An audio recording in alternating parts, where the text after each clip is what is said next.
Hi, this is William Henderson, And this is B. McGraw. and this is the Unjerked podcast. This is the second episode we're doing on local versus national politics.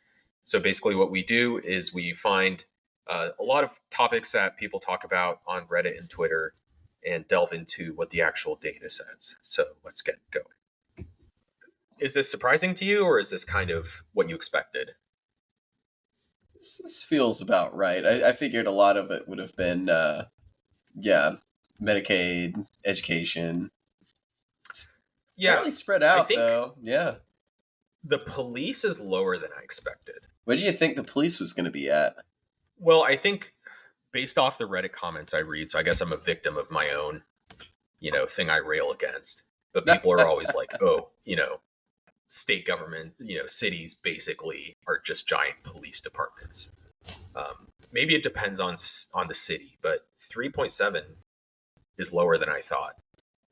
And also, the big defund the police movement, I think the sort of addendum to that was like, well, we don't mean get rid of police, we mean replace a lot of what is basically triage things better so that a lot of what police do now It is had done. an awful slogan. So there's a phrase in politics: if you're explaining, you already lost. Yeah. So I think that happened to there. Yeah, that 100% happened to defund the police movement. yeah, it's a horrible slogan, but I think the basic idea was like triage things better. So maybe there's certain things police are called in for that you should have mental health professionals come in for. Yeah. Maybe you should have downtown ambassadors for certain functions instead of cops. Maybe, that type of thing. You know could why argue a lot. You know why the other reason it's so low, and here's a circle jerk argument for why it's so low is all of those speed traps. It's 45, then all of a sudden it's 35 in a town. They get you in those small towns. Yeah, it's a revenue source, I guess. Although, like, for example, when corrections are 2.4%, so I mean that's prisons, right? And jails. That's kind of a weird thing where, like, you could argue, like, is it a good or bad thing to have a small amount of spending on corrections? Because if you That wanted is a good question, actually. because you could, if you have a small percentage, you could say, oh, well, that means we don't want everyone to be in prison. But on the flip side, like, if you want a good, a humane quality of life for prisoners, you need money to do that. You need to spend money to do maintenance on prison facilities and to provide services, to have like education programs, and that costs money. So I don't know. It's an interesting question. That was in my local news podcast last week. The Fulton County prison system was just completely overrun, and it was going to be a huge dollar amount to replace it. Everyone's just like crammed in there. Well, it's interesting because like there's the prison rights constituency is honestly very small. There are activists in the space, but when you think about it, like if someone commits a felony in most states, like they're not allowed to vote anymore, or at least for a certain period of time. And so like de facto, like by definition, a lot of people in that world basically lose their right to vote. And so basically they would need, family members and friends to advocate for them. But as a general rule, like you're not going to get reelected because you focus on prisoners. No, I don't think so. Perhaps an indictment on society, but I mean, it's just like who like is a politician going to focus on like better roads or on helping prisoners? I think it's pretty clear what they're going to focus on. But that leads to a lot of overcrowding and like pretty bad conditions for prisoners. And like, yeah, prisoners, most of them, I mean, certain people get convicted even though they didn't do whatever. Most of them probably did commit the crimes. And, obviously, that's not a good thing, but you also want a certain level of basic treatment. In terms of housing and community development, that's one area where I'm like, oh, that is kind of true, because people always say like, oh, well, the government's not spending enough on public housing. Basically, yes. 1.8% of funds go to housing and community development. My argument again, we don't even allow for private housing to be built because of zoning. So maybe that's the more urgent issue to fix. But Yeah. in addition to that, not a lot of money spent on public housing either. No, I think that is somewhere that would make a really big difference. Yeah. And then when you're comparing state versus local, so the big thing is a lot of the public welfare, those social insurance programs I mentioned, those are largely handled by the state. And it looks like basically half of the state budgets on average are focused on that. And then at the local level, the big focus is on elementary and secondary education. So about a third of the local budget is on that. Higher education is mostly the state. Those are the big trends you see. Everything else is kind of too small to really kind of comment on. Police is more at the local level. State police, there's like they might have a Bureau of Investigations. Like I know Georgia has the GBI. There's also the State Patrol that, enforces highway laws and stuff like that. But most policing is done by local governments. Yeah. So an interesting thing here, because people always say that like teachers are underpaid, and I'm assuming they are since they talk about it so much. But, 1/3 of local budgets is already spent on education, right? Yeah. So if you want to increase salaries, you'll have to increase that budget. You have to increase taxes to do that, I think. I don't think there's a way around that. No. And are people willing to have their taxes go up, to help teachers make more money? I mean, this sounds kind of cruel, but I think the answer is no. So yeah, when you look at the change over time, I think corrections spending has gone up. This is tough to really quantify because, like, how much of this is because of change in population? But I think spending on corrections kind of flatlined starting around 2008 or 9. Public welfare has continued to go up, and then everything else, not much to comment on. It's surprising how much money is spent on, things like Medicaid, because the U.S. is kind of known for not having a great social safety net. But even then, it's surprising how much money is spent on those types of programs. That's what's so sad about it. Yeah, it's interesting. I don't really know what the implications of that are. Are there any? Is that because we're not taxing people enough, or is that because the programs are inefficient? I'm not really sure. Something we can learn about later, I think. All right, you ready for the circle jerk arguments or problems with local versus federal spending? Yep. Okay. A lot of people look at budgets and going, why are we spending so much on Ukraine or whatever when we should just be spending everything on ourselves? And then also, I don't know if you want to comment on that really quick. I think we talked about this, but I think it's a good refresher. So there's a Brookings article, and it says what every American should know about U.S. foreign aid. And it says foreign assistance is less than 1% of the federal budget. The U.S. ranks near the bottom of if you compare to other peer nations, most developed countries spend more percentage-wise on foreign aid than we do. So, I don't know. I mean, it's just not. I think one of the arguments is one of the arguments is that we kind of are by subsidizing the defense of other countries by spending so much on our own military.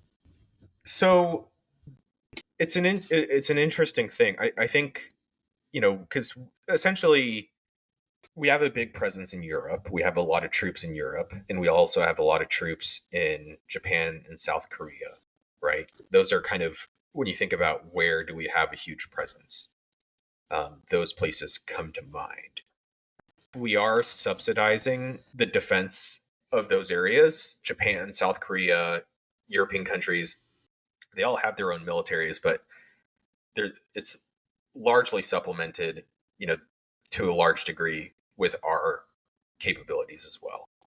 I think the flip side to that is we gain an enormous geopolitical advantage in having forward deployed personnel across the world. If all of our military was stationed in the U.S., we would have much, much less influence. True. Right. So you mentioned that, and then the next part that you talked about here. You want to go into that?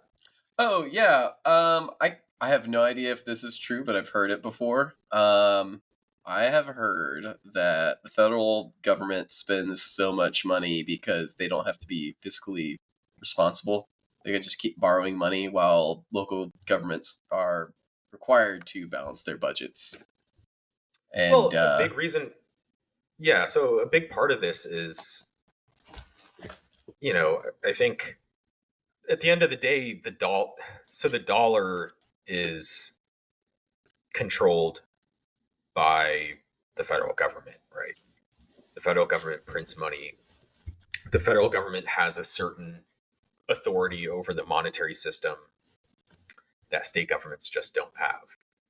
So that's a big part of it. And I think another part of it is frankly when there's emergency situations and the state government can't run a deficit, a lot of times they'll just get bailed out by the federal government. That happens a lot with natural disasters. When a hurricane blows through a state, they don't have the money for emergency services and whatnot, right? And then do they just stick to their guns and say like, hey, we can't, we have to keep a balanced budget, so we're not going to clean up after the hurricane and save the people who are stranded in their homes? No, they say, hey, federal government, please bail us out. And then the federal government injects a ton of cash into the state so that they can do that. So in practice, like they do have to maintain a balanced budget. But in reality, if things go south, states get bailed out. That's just what happens. That's pretty good. That's a decent arrangement. Also, like another thing is, like I said, a large percentage of state budgets come from the federal government. And there's actually an automatic balancing act. This is actually quite interesting. There's the federal government has automatic mechanisms in place to redistribute money from rich states to poor states. So that's mostly through things like, it's mostly through things like Medicaid and Medicare. Yeah. Those programs, basically people pay into those programs and they go out based off of need. And so in practice, the federal government basically takes money from wealthier states and gives it to poor states. So that's another way where, the state government is technically balancing a budget, but still has substantial revenue come in from the federal government. So it's technically true that they're required to balance their budgets, but in practice, there's basically workarounds, if that makes sense.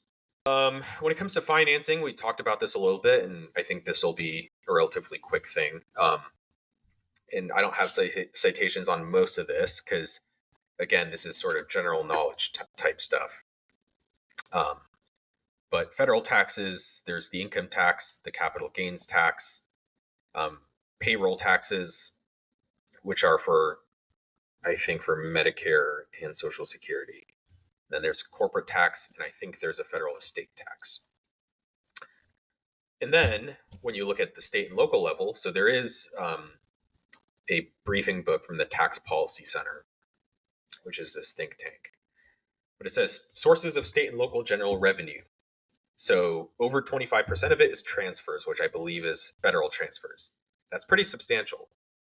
And then 15%, 1.5, is property tax. About 13 or so percent is individual income tax. About, let's say, 12% or so is general sales tax. 14% are charges. I don't know what that means.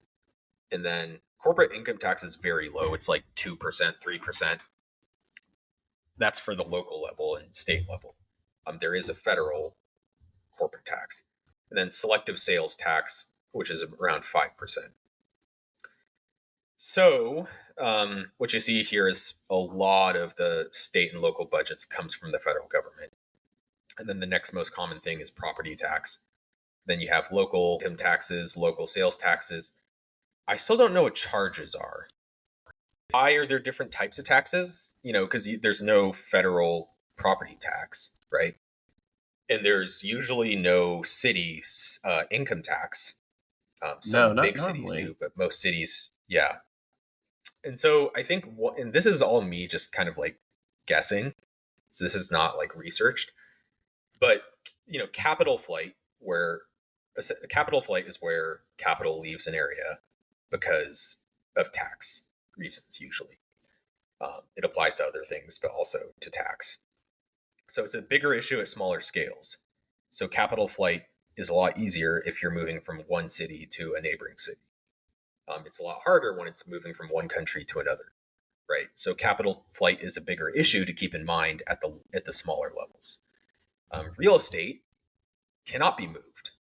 You can't just pick up your house and move it to another city. Yeah. So that's why I think local cities oftentimes rely on property taxes, because you physically cannot move your house to another city. It obviously can impact future development, so you still have to keep that in mind. But if a property is in a city, it's in the city. Like, it ain't moving. There's an entire debate about land versus property tax. That there's actually a distinction there, but that's kind of out of scope. We should do an episode on tax.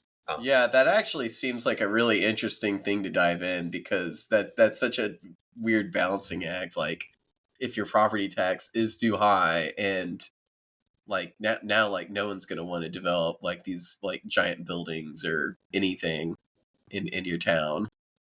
Like, Yeah. that is a huge cost, but yeah, it does tie it to the city. Yeah, and then sales tax is like somewhat easy to evade at the local level, because you could just drive, one town over to buy your stuff. But at the state level, it's a little tougher, unless if you live on the border, you can like do your shopping in a different state or whatever.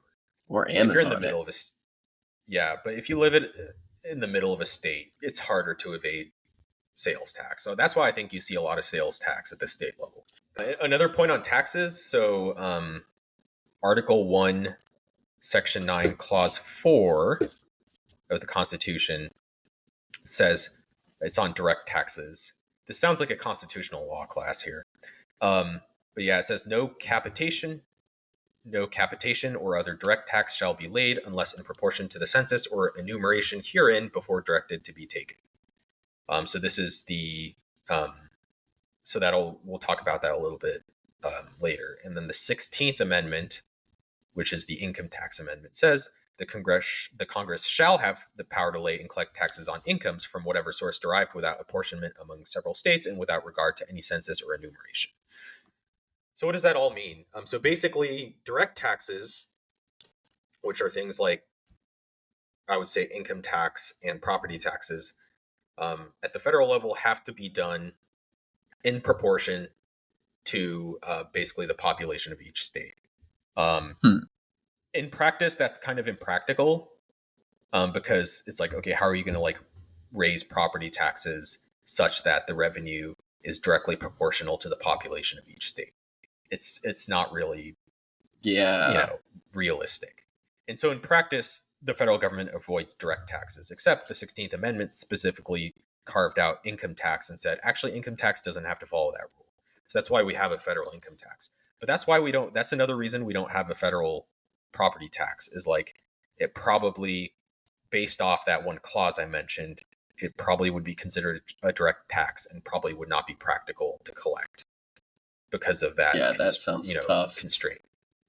So kind of starts to explain why these different taxes exist. It's actually quite interesting. And transfers, we talked about this a little bit, but federal transfers, according to, there's an article here from the Pew Trust and another article from Cato. But basically, 37% of state budgets come from federal transfers, and 17% of the federal budget goes to state governments. So we talked about that before, but just interesting to know. So that covers most of the main topic. You added a couple more things here. I don't know if you want to talk about these or not. I added a handful of things. So when we first decided to do this episode, or at least when I was looking into it, I was just like, I don't know what we're going to talk about, because, caring about local politics versus national politics, it's like kind of a eat your vegetables type conversation. Like, everyone knows you should care, and then you end up don't, because that's just like a lot of work. And as long as everything's going well, why would you care? And so some of the circle jerk arguments I always see is, like, you can't really do local news anymore. So there's not really a good mechanism for being informed, especially if it's like a small town. Um, so a lot of the national news kind of like gets all of the interest and highlight, especially with like online social media and stuff. Like, This is a very real phenomenon. So there's a couple things here. So one is, I think social media kind of obliterated local news, and it's an interesting. It's a hard, because the reality is like this happened because of consumer decisions. Back when the only way to get news was newspapers and TV stations. I mean, people would listen to their local TV station and they would get their local paper. But once social media came about, there was basically a revealed preference that emerged that most people would rather just scroll through their Facebook feed and read dubious, BS, for lack of a better word, that their, friend's cousin posted, rather than look at their local news. So it seems like when that alternative, which is, people call social media the digital town square, I call it the digital, bathroom wall, where you basically scroll graffiti. yeah. But like, that's what most people have chosen. And people have tried, and also the advertising revenue is the big thing, because all the ad revenue is going to Google and Facebook now. Whereas before, local, stations and local websites relied on ad revenue and the classified sections. That's all going to like a couple tech companies now. Canada is trying to like force Facebook and Google to pay local news websites. Oh, I remember hearing about that. Which is weird, because it's like, okay, like, you're trying to solve a problem, but at the same time, like, why exactly should Facebook and Google subsidize local news? Yeah. Because the argument was that if you post something on Facebook, it'll like have a snippet of like a summary of the article, and the Canadian government's claiming that that's theft, and that Facebook and Google have to pay that website. But the websites typically are choosing to post that material on their pages. Yeah, typically. So, and also a lot of the clicks you get are driven from places like Google and places like Facebook. So I understand why they're doing it. The legal theory, I don't know anything about Canadian law, but it feels like a stretch. And the other interesting thing is what remaining, local news that does exist. A lot of it has been purchased by larger, private equity firms. Basically, you have, there's a whole strategy in private equity called roll-ups, where you basically take a lot of, small things, whether it be pet stores or, dentist offices or whatever, and you basically kind of like roll them up into a larger organization so that you can like profit from economies of scale. And you see that in local news also. So a lot of these local news stations are also owned by larger entities. But yeah, it's a problem. It really is. I think it's a horrible problem, and I think it's totally legit. Yeah, me too. I've tried starting to listen to some local stuff here in my podcast feed, and it's been pretty nice. And the interesting thing is, like, we talked about corruption before on this podcast. A lot of the corruption is uncovered by journalists, and a lot of the local news is not covered anymore. Okay, so we talked about the newspaper. The next part is what's the next thing you want to go over? Just the reason no one cares is local politics aren't interesting at all compared to federal national politics. I think that's true. I think it is true. But how much of that comes from like a sort of narcissistic impulse where people want to feel like they're part of something big? I think a You lot know, of it. like it somehow seems to diminish yourself to care about, installing bike lanes or like, I think it's that part of their personality, but it's also the like part of your personality that like wants to complain, and if nothing huge is going on locally other than potholes or whatever. I mean, even if we're just talking about potholes, and like that's the only thing that like directly impacts us, that like local governments screw up. There's probably more that we should care about that we're not even bringing up. But yeah, yeah. it's just people that want to complain. But yeah, national politics is probably more interesting for most people. Here's one. I think this one's kind of my own theory actually, because I think there's like one of the reasons people are less likely to be interested in local politics, especially among young people, is they're more transient now. They don't know where they're going to move, so you don't know where you're going to actually care about getting involved. I actually read we're not more transient than we were in the past. It says, although many of us move over the course of a year, we are now less likely to do so. The percentage of people who changed residences in the last year between 2010 and 2011 reached the lowest level since the Census Bureau started collecting the data in 1948. We used to be a Huh. much more mobile society. In the mid 1980s, about 20% of us moved during the previous year. In 2007, 13.2% of us moved in the previous year. Did they have any numbers pre recession? Because that would have been like in the middle of the recession. No, it says in 2007, prior to the last recession, Okay. 13.2% of us moved. Okay. The following year, the rate plunged to 11.9%. And then it Hmm. says the majority of Americans, 59%, live in the state in which they were born. I wonder if that's still true. And this is from 2011. I don't think it would have It's changed not that long ago, but it's drastically. still Yeah, that's like a decade. in the national, Yeah, it probably wouldn't change a ton. yeah. 12.6%. Okay, so that's about the same. Huh. Well, there it is. We are less transient. So Aeon.co, it's like a long form article website. So it's not really like, an academic source. But it says people are moving less but worrying more.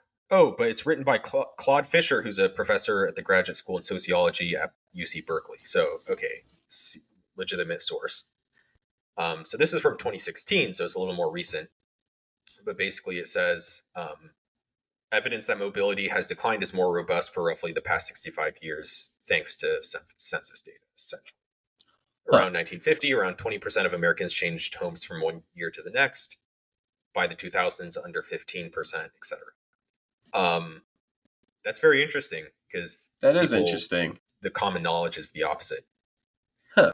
I do think younger people probably move more than older people because once you're older, you have a family, right? Yeah, younger people probably do, but I guess the older people when they were younger moved more than the younger people now, is what these Yeah, stats are saying. yeah. I still think that's a fair argument. If you live in a city for a year, why are you going to care about what's happening there? You probably won't. Um, Oh, I found an accelerationist comment when and it was unironic. I think they were talking about. should I read the quote out? You could read the quote out. No, no, you can read the quote. Okay. I found this while I was looking at like subreddits where people were talking about like local issues and stuff, and off of one in r/socialism, someone unironically commented, "When your platform is revolution, you've concluded that the system in need of tearing down is incapable of reform. Revolution change is not a possibility in American electoral politics. This is why I'm a bit bothered by PSL running candidates during this general election. As revolutionaries' establishment of dual power to demonstrate the inefficiency or inefficacy and ultimately supplant the broken capitalist system is a tact proven ineffective by the Bolsheviks. Focus Effective, local, you mean? or effective by the Bolsheviks. Focus local, deliver supportive end agency to the undeserved American masses through direct action and hasten the collapse. So I found an honest-to-God accelerationist on Reddit talking local politics. The thing with these types of comments is like, like is the guy making this comment like the former high school quarterback who has a really successful career and a great family? No, it's some I kind of doubt it.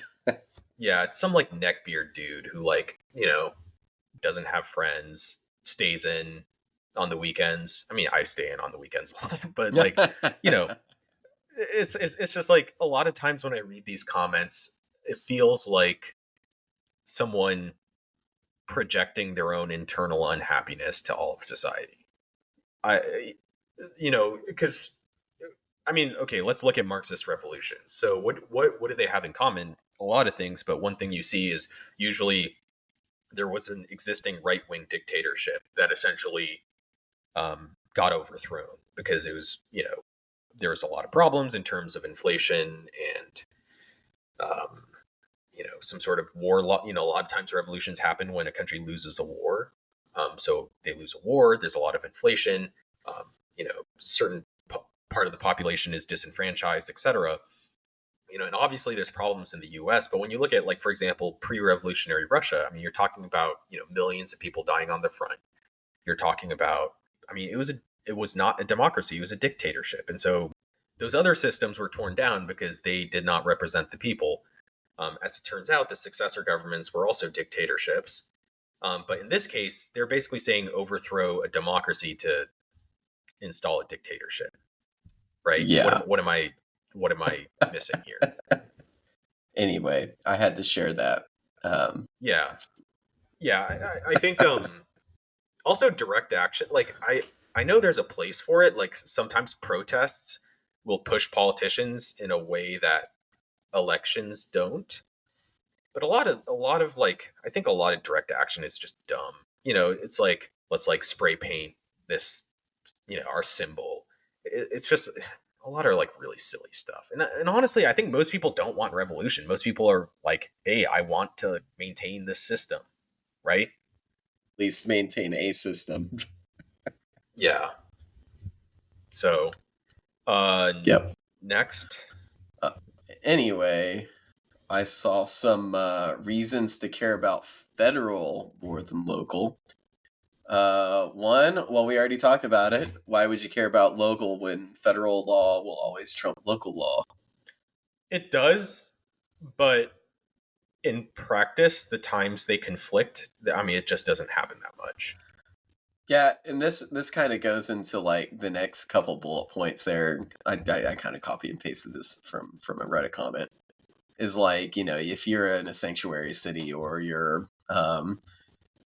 state allows you to possess marijuana, like the DEA can still come in and arrest you, or ICE can still come in and raid your home. But like if your local state is, or if your city's not enforcing anything, then like I still feel like you're gonna be more safe, but not completely safe.